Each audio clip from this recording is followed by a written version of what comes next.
This is the Aftermarket Radio Network.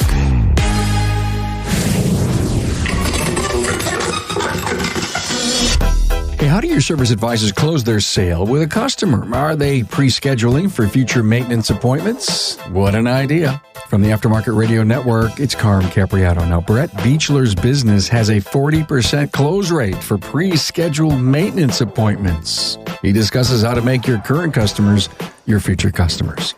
Grab a pen and paper or head to the show notes on this episode. You don't want to miss Brett's closing presentation that can be implemented in your business. It's just like when we set a future dental appointment. Hey, thanks to our partners Apex and Shopware for providing you this episode. You know, when it comes to technical and management training, nothing beats the caliber of classes and expert trainers that Apex puts together for Repair Shop HQ.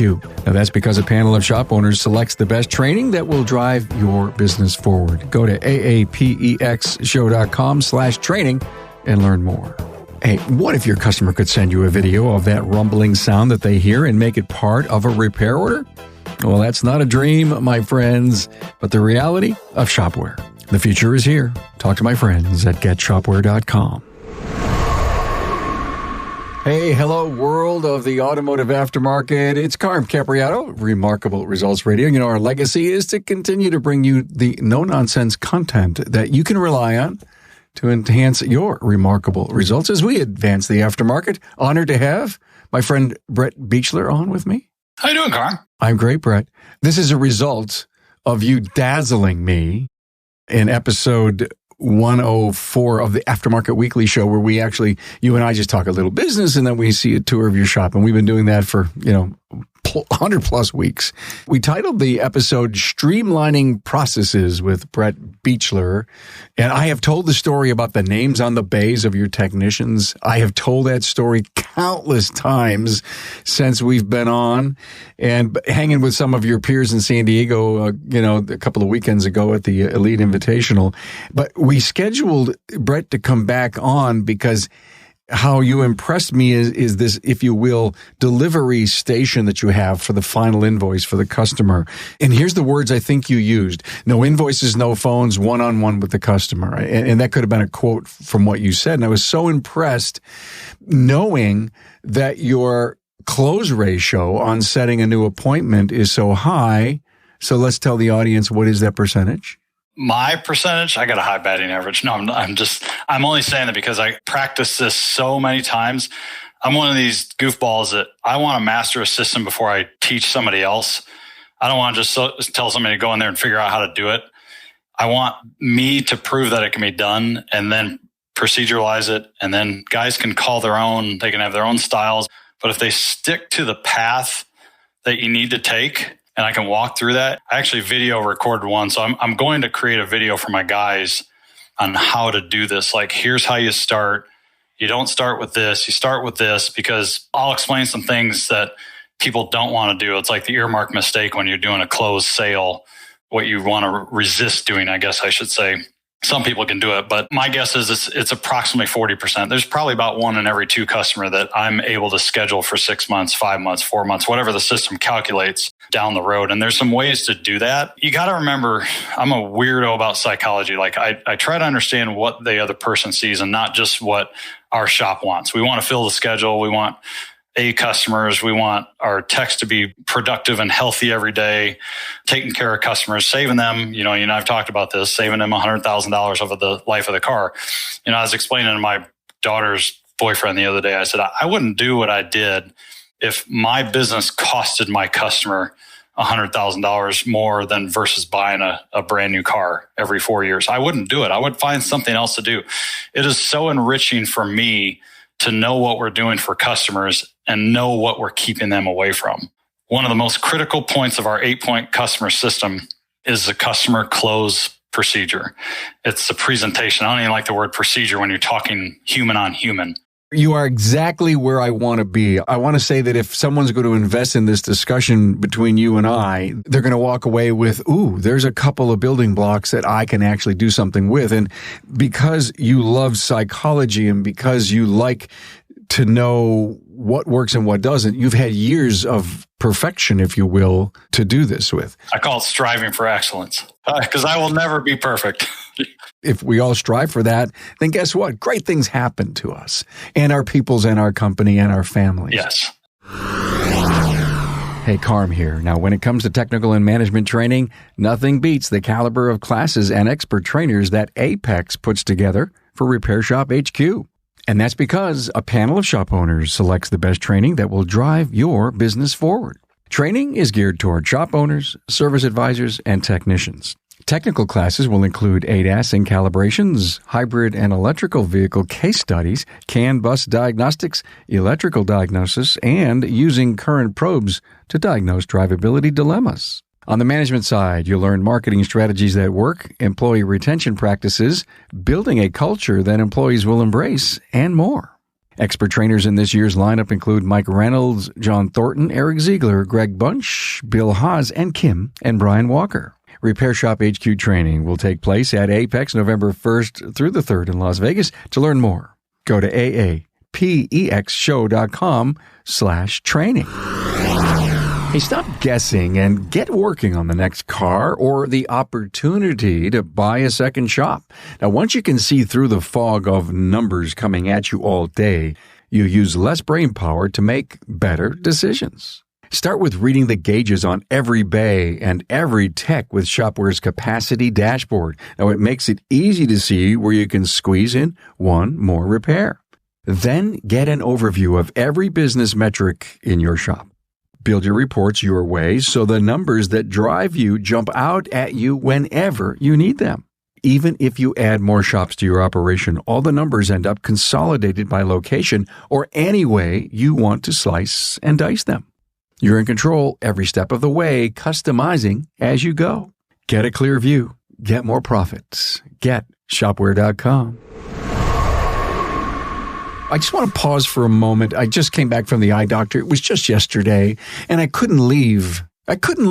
Unless I set the appointment. And he had told me one-on-one, face-to-face, eye-to-eye, he said, listen, I want to see you in a year.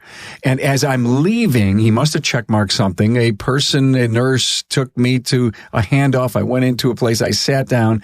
Within 3 or 4 minutes, I'm out of there with the appointment card. I've got it on my phone, and I'm locked. I don't have to think about anything. He wants to see me again for all the reasons he gave me. Right. Not his vested interest, your best interest.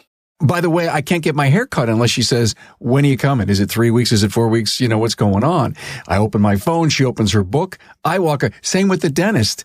Why? Why can't we get this really ingrained in our industry? And that's why you're back here talking about it. Let me run you through a scenario, and it's okay. Not everybody has what we have, and I don't have everything that other people have too. But people have this, generally speaking, in some way, shape, or form. You may be here someday, Carm. I don't know if you will or not, but I've taken you through the shop tour. We've got 2 buildings here. One of them is a new building because we have the old service station, and we schedule oil changes at the top and the bottom of the hour. It's typically a 15 to 20-minute oil service. So I look at this, and I'm like, a lot of my guys in the group are like, yeah, we just don't do oil changes. It's too much interruption. I agree with them to a certain point. However, I have potentially 20, and I came from the corporate world too, pre-qualified business leads that walk through my door and sit, absorb my atmosphere, absorb the interaction with other customers, absorb how my advisors work with people, developing rapport, getting to know them, obtaining their trust. So I got eyeballs on us all day long. Does that make sense? Yeah. Top and the bottom of the hour. So in a perfect world, here's how it goes. Carm, you're sitting there in my waiting area, getting an oil change completed on your car. The guys are going through a 27-point inspection. In the meantime, I have what we call a factory specified maintenance review on cars. Okay, so what my guys do is they go through, they review the history on Carfax. They review what the car needs according to the factory maintenance specifications. Carm's sitting there going through his phone, catching up on things. I mean, most people don't read the newspaper anymore. They're catching up on things. And I walk over to Carm and I say, hey, Carm, you got a minute? He says, yeah, sure. What you got? I said, here's what I got. I got a super simple factory maintenance review. Here's what I found. Your 2013 Toyota Avalon, or it has 95,000 miles on it. Okay, Carm? Yeah, sure. What you got going on? All right. So I went and did a factory maintenance review. I checked out Carfax. it shows that these two items have been completed, your cabin air filter and your engine air filter, but they were done about 47,000 miles ago. Nobody's done the coolant exchange, which is due every 100,000 or 10 years on this. And nobody's done a comprehensive maintenance inspection on this, which is what the manufacturers recommend every 15,000, but we say 20 is sufficient for our customers. Some of our customers do it every 15,000. These are the three items that are due. So what we can do when we're finished, we're finalizing at the final close sale, is the system will actually calculate a date when it thinks you'll be due and when it thinks you'll run the 7,500 miles, and it'll calculate a date and we can set it from there. Does that sound like a plan to you? So I'm getting you, I don't know if you've ever read the book about getting a customer to say yes. Sure. It's usually 2 or 3 nods and they're into that yes mode. Like, okay, yeah, sounds like a good idea. One of the other things I drop in with you, Carm, is I go, hey, what are your plans on the car? You got 95,000 miles on it. Do you know these Toyotas run for 400,000 miles? I will stretch their brain and say, I've got customers with 250, 300,000 miles on Toyotas. So stop right there. What does that do with a customer? I can go 350,000 miles on my Toyota? Really? Oh, I didn't know that. I thought after 100,000 miles, I just get rid of it and I go on to my next car. No, is the car paid for? Yes. Again, you get another yes, right? Yes, it's paid for. Okay, so you're banking that $486 a month car payment in your pocket, right? Yes. So what you could be doing is saving $50 to $100 in maintenance costs and repair costs and tire costs for that car every month. Yeah, that sounds like a savings to me. Yeah. So you're getting them in that yes mode, right? I've got finished talking to Carm. Be a few more minutes. The technicians out in the bays are finished with their inspection. It needs a couple things. You got tire that's 12 pounds low. Our system is, if it's more than 10 pounds low, we flag it. Hey, there's something going on with the tire. Either myself or one of my lead advisors out in the bays, the manager out there, will come in and say, hey, got a couple things going on with your car. Everything overall looks great. Got a tire that's abnormally low and you got a brake light bulb out. Would you like us to take care of those right now? Absolutely. Okay, it'll take us about additional 35 to 40 minutes and we'll have it all taken care of. In the meantime, they're like, man, cool, that guy just took care of my car. They know what they're doing. I get it all in one stop. So fast forward ahead, car's all finished up. Carm comes to the desk. Here's the other important part of the system. Most of the time, that factory maintenance review is done at the final close sale at our podium where you're coming up to right now, Carm. You're walking up to the podium. So I come up and I'm kind of reviewing what the guys did. Hey, great job those guys did. They found a tire that was 12 pounds low and yeah, it had a nail in it. They took care of it. So what I'm doing at that point is I'm patting my crew on the back, right? I'm saying, man, aren't you really happy that they found these things and they caught it now rather than you being on the side of the road? You're getting the customer to say, yes, I am. I'm really happy. Like you guys are I'm solidifying them saying, you guys are my guy. You're my crew. Like you're the ones that are going to take care of me. This is what is separating you from the rest of the crowd.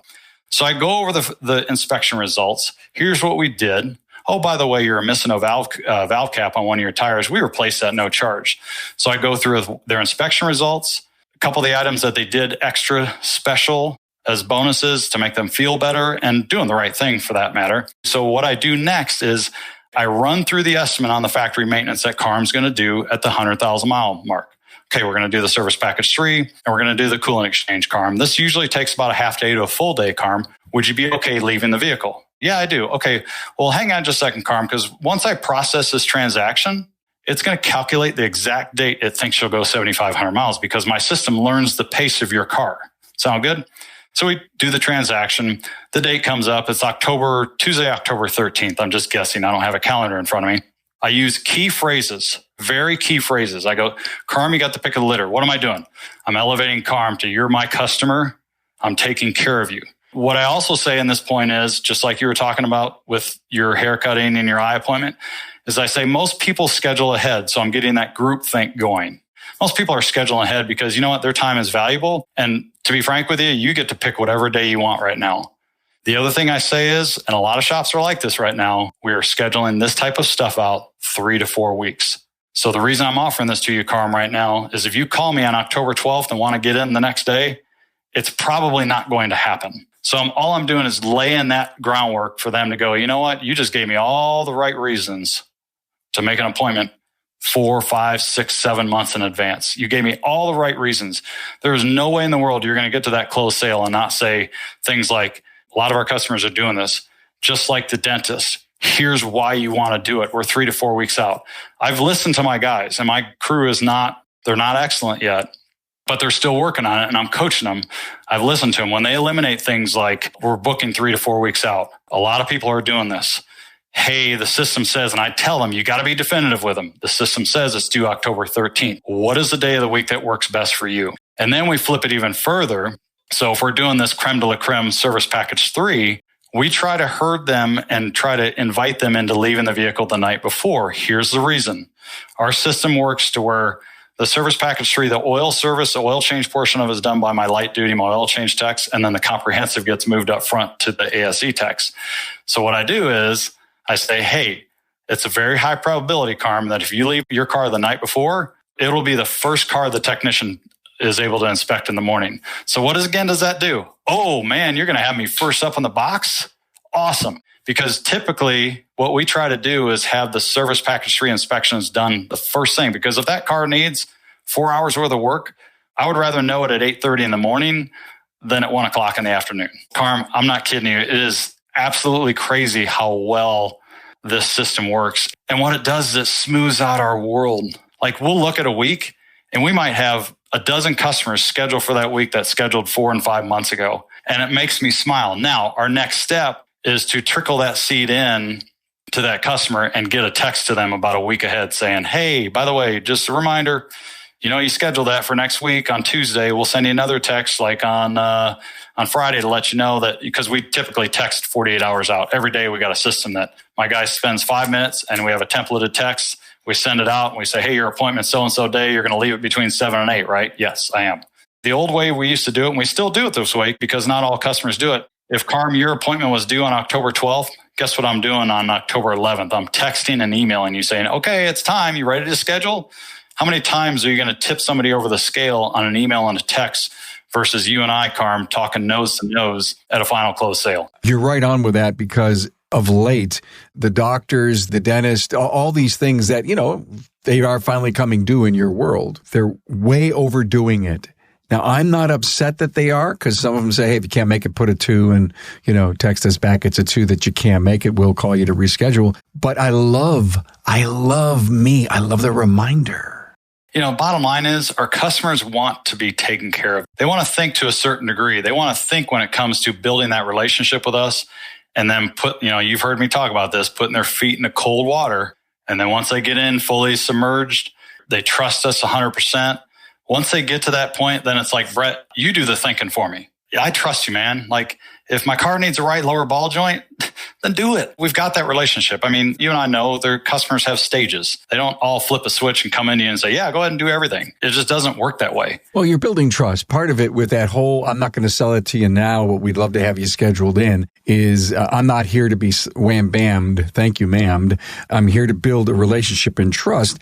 The whole texting idea is show me you care. It's a show me you care moment. And if it is a new customer, I loved your approach. It's, hey, you're 97,000. You've got this stuff due at about 100. You still got time on this thing. Let's just get you in, get this done, and let's talk about it. Right. It's all about taking care of the vehicle. So I mentioned a couple things not to do. One thing you don't want to do is run the actual credit card, dollar, cash check transaction, and then try to explain it to the customer, the factory maintenance, like all the stuff they did.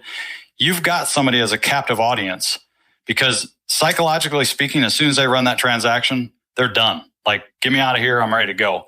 So I literally will intentionally wait to run that transaction until after I've done my presentation to customers. I will not do that transaction because my body can feel stuff. And I've done the transaction first and then tried to explain it, and their brain is checked out.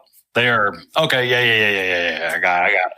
The further you can get it in, if you got a customer waiting area and you can go sit down shoulder to shoulder like you and I sitting at a bar and shooting the breeze, you completely drop their guards on you, especially if you come into their area and they don't have to come up to your desk and then all of a sudden everybody's watching them at the desk and they're pressured a little bit there, right? If you can sit down with them in the waiting area or sit down with them anywhere, it is the most ideal presentation you'll ever have when it comes to that type of stuff. It's not dropping the guard as much as it's making them feel comfortable. You're absolutely right. Because I think naturally people, when they come into your shop, have a guard up. A lot of our customers are referred customers. Like, they're referred in, like, you got to go to these guys. They're very trustworthy. So they've got a guard kind of half down when they come in anyways. And I'm not bragging on my guys, but we've been around a long time. And I think we got a really good crew of guys. So that's point number one. Point number two is when you're doing presentations to customers, don't be vague about stuff. So I was listening to one of my young guys yesterday and he got finished up and I kind of pulled him aside. I'm like, okay, hey, what I want to encourage you to do, because your batting ratio, your batting average is going to go up if you do this. Don't say we kind of will text you that week, and don't say, well, it's going to kind of be due around this date. Be specific. If it says it's due October 13th, that's when it's due. When would you like to set the date? And be very specific and intentional about your presentation. Don't put in ambiguous words. Don't put in, we kind of do this, because you know what? When you start saying those types of things, is he really confident about what they need to do to my car? If he's starting to drop all these kind of maybe sort of words in here, or do we really need to do that? We call it factory recommendations. We don't call it suggestions. We don't call it anything but that. They do it to prevent bigger dollar things from occurring on your car. You got to be intentional about everything you do. I've taken this and I've recorded myself doing it because I want my guys to know. I sit there and you and I have probably wired the same. Like we can get something embedded in our head and we go, I just had a predictive index done on me the other day. And I was talking to this lady and she's wired just like me. And I go, do you ever sit there and talk to people and go, can't you see this? And she goes, oh yeah, it happens to me all the time. And she said, we have to understand that not everybody's wired like us as entrepreneurs. Not everybody thinks like us. She said, you think a person, you're 6 steps ahead usually, and your guys aren't like that. And you got to know that. I'm like, oh yeah, you're probably right. My point to you is you got to not say, can't you see this? You got to script it. You got to direct it. You got to tell them, here's the best way you're going to get the highest batting average. You know, if you have your own style of doing things, that's fine, but don't start with a closed transaction. Always have that as the last. Don't use ambiguous words. There's a lot of don'ts. I know we're told no a lot growing up, but you still have to avoid those areas that you don't want your guys to jump into. And they're not going to get closed sales when you're ambiguous and you just kind of flop around. They're not going to do it. Let me stop for a moment. You held something up. I'm sure as an audio podcast, people are saying, what did he hold up? What did he hold up? What was his camera and a light? And he's basically recording yourself while you are role playing, if you will, or teaching, right? So the cool thing is like, this is a remote. I've got it in my pocket. So like I'll go up to a closed sale and I just hit the button and it starts recording and it sits there and records me. And then I've got something captured on my phone. And my next step is I got to edit this and just go, okay, stop right here. This is why I'm doing it this way. Stop right here. This is why I'm doing it this way. I think this will go tantamountly further than me sitting there putting it on a piece of paper or coaching them verbally. I think they can replay this over and over again and really solidify it in their heads. Yes, I mean, I got it on Amazon. It's not that fancy. No, I see it. Yeah. But it's got a handle. It's got a light if I need a light. It's got a way to hook a microphone in. There's actually a microphone that goes up here, but it doesn't hook into I got the newest, whatever, iPhone version, but I held off for a long time because I didn't want to spend that kind of money on those things. But I think video capture is the way to do it. And if I ever get this thing professionally edited, which I want to do, I've got a videographer, I'll be happy to share it with you. That'd be so cool because you're such a giver. Are you recording your people's or are you recording just you? Not recording my people yet. But the first step is to record me and say, hey, here's how you do it, you know? And then the next step is, hey, can I coach you? Here's some things you want to look for. And again, it's not rocket science. It's nothing difficult. I tell my guys that, but if you follow, it's guys running routes on a football team, you know, the receivers, they know exactly which routes to run. They know exactly where they stop, where they do a 90, all this stuff. My guys have to understand the routes they take to get to how does Brett close 4 or 5 customers out of 10 customers and book them in the future. How does he do this? The other thing I love about the fact that you're recording yourself is you can sit down with your team and say, hey, let's go over this. Is there anything that I could have done better? And if you ask them that, then their buy-in from the entire minute 1 to minute 10, whatever it takes, and they've got to be in a buy-in mode because they're looking to help make it better. A better process. Maybe they don't find any holes, but if they say, well, maybe I would have done it like this, now the personalities are coming out. Now their wiredness is coming out. And that's a coaching moment. It is. And I can tell you, I struggle with that because I'm one of these freaks that like I will go bat and bat and bat and bat and go, how do I do this better? You know, it's like I've told you my weird hobby of cross-country ski racing. I have studied videos on how techniques and how guys get faster and faster and faster. I don't necessarily want or need a coach, but I don't want my guys to be like that. Does that make sense? I want them to be obsessive about how do I get better? How do I produce more sales, which helps produce more for the company, more GP, and then I get paid more money in my wallet. I mean, that's ultimately what's in it for them in a very selfish sort of way, in a very ethical sort of way, I guess I should say. That you're absolutely right.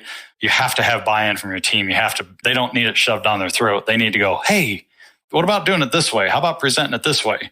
Here's what I would like to see you do. Here's what I think was, 90% effective, trustworthy relationship building, process driven, the step 1 through step 5. And then would you role play? I would have no problem role playing somebody. I think it's better in my business. I think it's better to record it and then study the recording and stop it and go and stop and go. And hey, what do you think about this? I learn better that way. My guys generally learn better that way too, but they're not opposed to me role playing in front of them either. I mean, I have such a different crew than I had 5 years ago in a very good way that they're humble enough to go, sit down, let's role play. Well, let's do it. But I'm not opposed to it. But I think video is when they're watching themselves, because I've had people watch themselves and they're like, oh man, I screwed that one up. Oh man, I could have done better there. One of the things that I want to reiterate that you said a little earlier was the word podium. And when we saw your tour in Aftermarket Weekly episode 104, Brett has a standalone kiosk, if you will, that you call a podium.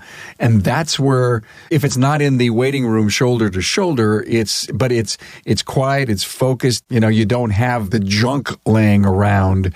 No phones. No paperwork. And I love that part. It's you and the customer, and there is no transaction that happens unless everything is the way you want it. You can't do B before you do A, and then, it's got to flow in the system. It's got to flow. It's got to come natural. It's really hard to script it. Like I even have advisors, they'll read from the technician's dissertation. It sounds way different than reading it, basically getting in a nutshell what's going on and then flowing with the dissertation. I've read it before. Because my guys are good like that. They write really well. I've read it before, and I get to the end, I'm like, that was terrible. Let's do a mini role play. Here it is. I've got this work order in front of me, and I have the tech dissertation. Knowing that I'm going to get ready to consummate this transaction in our special way, would you recommend that I say take a highlighter and highlight what I think in the dissertation are the real key words, and then I do it on my own without reading it? I mean, I make sure I cover them? Yeah, absolutely. If you're a paper shop with papers in front of you, I would most certainly do it that way. Like our inspection is Scott Osborne's Repair Shop Solutions. Text it to the customer, like our service package 3. We're over there actually putting photos on, and then we literally text it to the customer over in the other bays. We will text it to them over there and let it percolate inside a customer's head rather than text it and 2 minutes later call them and go, hey, you ready to talk? I'm like, whoa, hey, I didn't get through this thing. So we'll text it from over there while my estimator's building an estimate. And we're also letting the advisor know, hey, inspection's done. You need to learn this. Like you need to go debrief yourself so you can understand the inspection when that customer calls, because he's going to get a second text that says, hey, review the text and call me. When they call, don't be backed up in your heels and go, oh, wait a minute, hang on just a second. I got to figure this thing out before you probably know more than I do right now. I would say you could print it out and highlight it. That's one way to do it. If that's how your brain works, I would definitely do it. But I find the best way to do it with my guys is they literally will pull up the inspection on the screen. They're like, okay, cool. Right lower ball joints, it's got excessive movement. You got brake fluid reservoir leaking, brake fluid, whatever, all the estimates in front of you. I think that's absolutely critical. But if you're a paper person, by all means, and we're don't get me wrong, Carm, I got guys in my group that are like, you guys still print worksheets? And I'm like, that's my key tag. You and I've talked about this before. That's my key tag.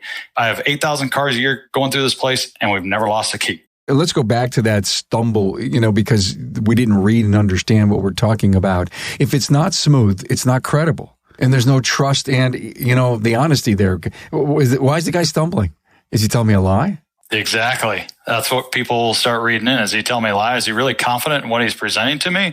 Is that really the inspection result or the testing results? Is that for real going to fix it? I mean, I don't know. Doesn't sound like you're too sure of it. I always love to have you on because I think you always bring stuff, information, processes, systems, the psychology of the sale, if you will, for the customer. Great stuff. I thank you so much for coming on and helping us not only what to do, but why and how. That's the whole key is, like you and I've talked about that book, Start With Why by Simon Sinek. If your internal customer, your employees, and your external customer, the people who fund your paychecks, don't understand why you're doing things, you are never going to go anywhere. That's all there is to it. We can tell Carm Capriato how our tech removed and installed a water pump all day long. But in the end, most people don't care. They don't care about that. They don't care why they're, how they do a transmission fluid exchange. They don't care how you remove and install spark plugs. They want to know why I'm spending X amount of dollars to replace spark plugs. Oh, because it'll arc out and take out this ignition coil. And one of the benefits too, Carm, I failed to mention to you, and I just shared this with one of my guys in the elite group, is I literally almost every preventative maintenance, factory maintenance procedure in there, we tell what we do below it, but the first line is, why do I perform a transmission fluid exchange? Why do I replace spark plugs? Why do I perform coolant exchanges? Why do I do a service package 3? Like, we build a few videos off of that customers see on our email shares, and it's fantastic. And what it is, it's a script for my advisors too, that I go back to the playbook. If I hear your presentation and you just say, we just need to do spark plugs and service package 3 next time, hold on. Don't take it for granted. They know why they need to do it. Explain it to them. And I'll have advisors say, why do we do this again? I go back to the script. It's right there for you and the customer to read. We've all made those mistakes. We've all made them. But I guarantee their batting average goes way down when they don't explain it. I used to have order takers in my business. I used to have guys that I'm sitting there literally smashing my head together going, we pay money to have pre-qualified leads at the top and the bottom of the hour every day. And all they're doing is going, hey, it's $40.52. Great. Have a nice day. And I'm like, you got a captive audience. Like, you have somebody that trusts you and they want you to guide them. Guide them. Put them in the seat for the 6 months down the road. What is so hard about that? That's too much work. Thankfully, those people are not with me anymore.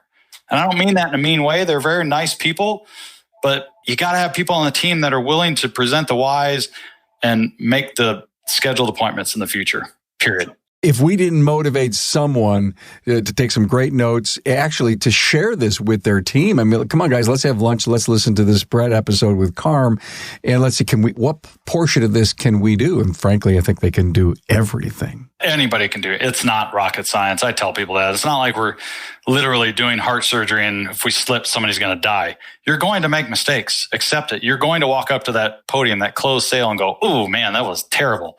How do I do this better? And if you're a competitive person, like we all should be in this business, you should go, okay, how can I get better at this? How can somebody coach me to get better at this whole presentation? And once you start scheduling these things, and I'm already looking in October, November, December right now and seeing just sprinklings of all these future schedulings. And I'm like, oh my gosh, now we don't have to have all this heavy horsepower to get these people over the hump when they call in, because what happens, Carm, if we don't capture them at that closed sale, then the next thing is the email and the text. And then the next thing is, if we don't catch them there, then they call up 3 weeks later and say, hey, I just want to schedule an oil change.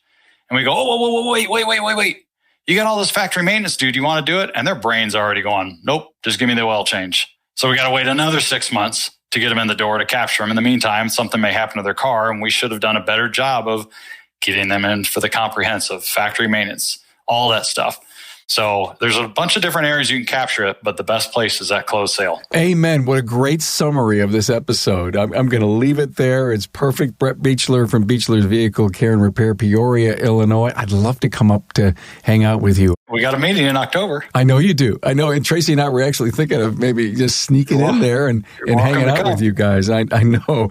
Craig Noel is coming. Brian Weeks is coming. Gary Pontius is coming. Oh, God. All my great buddies. And we missed you down in San Diego at the Elite Invitational, but we saw you on camera from the ship we were on. So it was like you were there, but you weren't. Yeah. In spirit. Thanks so much, my friend. Anytime, Carm. Thanks for being on board to listen and learn from the premier automotive aftermarket podcast. Until next time.